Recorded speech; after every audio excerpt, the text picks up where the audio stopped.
एक 12वीं कक्षा में पढ़ने वाला लड़का जिसकी उम्र 17 साढ़े 17 साल है और एक 32 साल की सुप्रिया नाम की मैडम जो कि स्कूल में पढ़ाती है। इस 17 साल के लड़के और 32 साल की मैडम में आपस में प्रेम हो जाता है और ये दोनों हर वो चीज करते हैं जो कि एक पति पत्नी में होता है। इनके संबंध बिल्कुल पति पत्नी वाले थे। 17 साल का लड़का भी राजी था और 32 साल की मैडम भी राजी थी। लेकिन एक ऐसा भी समय आता है जब 17 साल का लड़का उस 32 साल की मैडम को इस धरती पर से मिटा देता है और तब इस केस में एंट्री होती है पुलिस की। जब पुलिस इस बात का खुलासा करती है तो सबके पैरों तले जमीन खिसक जाती है। क्या है पूरा मामला, हम आपको अभी बताएंगे। ये घटना अयोध्या की है। अयोध्या में ये कहानी की शुरुआत होती है जब एक 32 साल की महिला मैडम पबजी गेम खेल रही होती हैं और पास ही में रह रहा एक और लड़का जिसकी उम्र 17 साल थी या फिर साढ़े 17 कह सकते हैं, ये भी पबजी खेल रहा था। आपस में इन दोनों की दोस्ती हो जाती है पबजी में ही और फिर इनकी बातें आगे निकलने लगती हैं। धीरे धीरे ये लोग आपस में बातें करने लगते हैं और धीरे धीरे ये लोग आपस में स्नैपचैट पे बातें करने लगते हैं। इसमें नोट करने वाली बात एक और है कि ये लोग आपस में बातें तो कर रहे थे लेकिन फोन पर नहीं करते, स्नैपचैट के जरिए ये लोग बातें करते हैं ताकि किसी को भी इनके रिश्ते के बारे में भनक तक ना लगे। खैर, ये रिश्ता आगे बढ़ता है। धीरे धीरे टीचर और 17 साल का लड़का ये दोनों करीब आते हैं और एक दिन संबंध भी बन जाता है और अब तो लगातार संबंध बनते जा रहे थे और इनकी प्रेम कहानी चलती जा रही थी।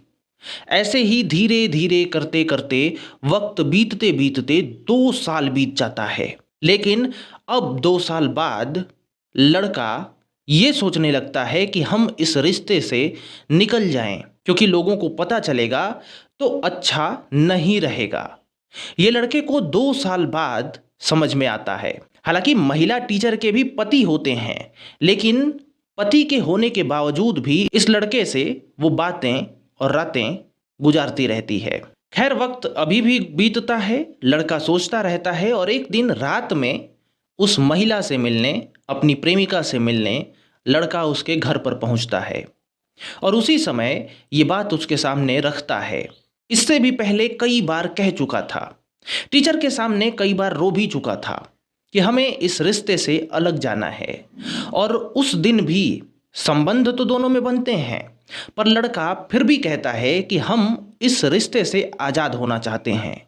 लेकिन टीचर के पास कुछ फोटोज थे जिसको दिखा करके टीचर कहती है कि अगर तुम मेरे साथ नहीं रहोगे तो ये फोटोज बाहर जाएंगे और तब तो तुम जानते ही हो, तुम फंस जाओगे, निकल तो नहीं पाओगे लेकिन फंस बुरी तरीके से जाओगे। खैर, अब लड़के के पास कोई ऑप्शन नहीं था। इस रिश्ते में वो फंस ही गया था लेकिन आया तो अपने विचार से था, हाँ, निकल नहीं पा रहा था। खैर, वो रात को सब कुछ होने के बाद निकलता है उसके घर से और कहता है कि कल भी हम लोग मिलेंगे। ये कह के वो चला जाता है और फिर महिला भी सो जाती है। अगला दिन आता है, वक्त बीतता रहता है और फिर एक दिन महिला के पति अपनी माँ के साथ बैंक चले जाते हैं। यानी टीचर की सासू माँ और उसके पति बैंक गए थे। दरअसल टीचर का उस समय घर बन रहा था। ऊपर वाली फ्लोरिंग पे काम चल रहा था और नीचे वाले फ्लोर पे इनका परिवार रहता था। सुबह में सासू माँ और पति के बैंक जाने के बाद अकेली होती है ये टीचर घर पर। कुछ समय बीतता है, बैंक का काम निपटा करके माँ बेटे दोनों घर पर आ जाते हैं और घर पे आते हैं, देखते हैं तो टीचर जमीन पे पड़ी हुई है, उसका होश नहीं है। इसको देखते हुए महिला टीचर को उसके घर वाले तुरंत हॉस्पिटलाइज्ड करते हैं। हॉस्पिटल में भर्ती किया जाता है और वहाँ पर डॉक्टर जवाब दे देता है। डॉक्टर का कहना होता है कि अब महिला इस दुनिया में नहीं है। उसकी माँ और बेटे ये सोचते हैं कि शायद वो प्रेग्नेंट थी, इसी वजह से उसके साथ ये हुआ है, कुछ कारणों की वजह से। लेकिन हॉस्पिटल के द्वारा बताया जाता है कि ये सब कोई कारण नहीं है, इस महिला टीचर के ऊपर किसी ने हमला किया है और जिसकी वजह से इसे दुनिया छोड़कर जाना पड़ा। और उसके बाद हॉस्पिटल के द्वारा पुलिस को तुरंत बुला लाया जाता है। पुलिस हॉस्पिटल पहुंचती है, सबके स्टेटमेंट रिकॉर्ड करती है, साथ ही पति और उसकी मां दोनों के स्टेटमेंट रिकॉर्ड करती है।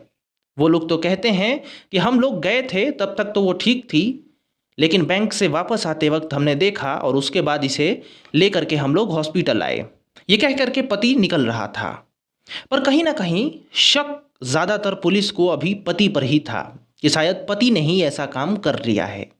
खैर, क्योंकि घर पे लेबर भी थे, वर्कर्स जो कि काम कर रहे थे, तो उनसे भी पूछताछ की जाती है, स्टेटमेंट रिकॉर्ड्स किए जाते हैं और उन्हें भी नहीं पता था कि इसके साथ किसने ये हरकत करी है। खैर, पुलिस इन्वेस्टिगेशन के लिए लग जाती है, चारों ओर ढूंढती रहती है, उसे कोई भी पता नहीं चलता। यहाँ तक कि महिला के कॉल रिकॉर्ड्स भी निकाले जाते हैं जिसमें कोई ऐसा नंबर नहीं निकलता जिस पर पुलिस संदेह कर सके। अब पुलिस के पास हाथ में कुछ नहीं था। हालांकि पुलिस को जब सीसीटीवी पुलिस जांच की तो वहां पर पता चला कि एक लड़का टाइप में, एक आदमी टाइप में है कोई, और धुंधला धुंधला सीसीटीवी में दिख रहा था। चेहरा धुंधला था लेकिन टी शर्ट साफ दिख रही थी, और वो टी शर्ट देखकर पुलिस को ऐसा लग रहा था कि ये टी शर्ट अभी नई नई ही है। तो पुलिस एक काम करती है, हर एक स्टोर पे जाती है और पास के सारे स्टोर से पूछा जाता है कि क्या यहाँ से ऐसी कोई टी शर्ट खरीदी गई है।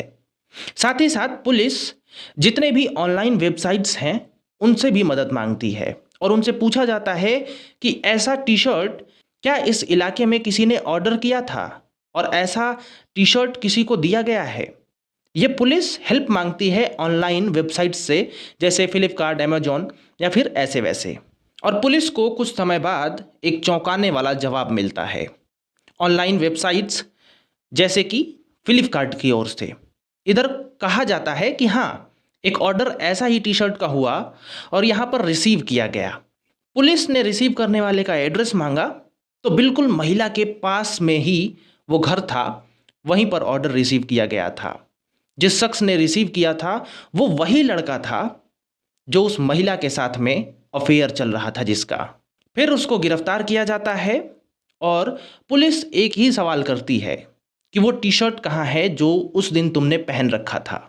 लड़का चौंक जाता है लेकिन कहता है कि वो टी शर्ट मेरे घर पे है, और तुरंत घर से वो टी शर्ट पुलिस निकाल लाती है और उसको फोरेंसिक लैब भेज दिया जाता है।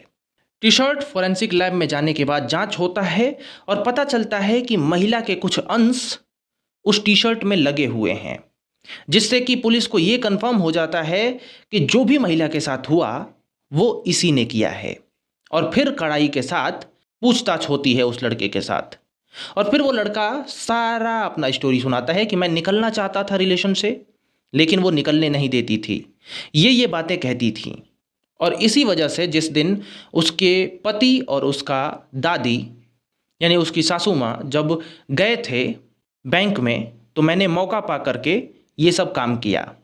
लड़के ने पुलिस को गुमराह करने के लिए घर से कुछ सामान भी चुरा लिए थे ताकि पुलिस को लगे कि घर में चोरी हुई है और चोर ने ही ये सब किया है।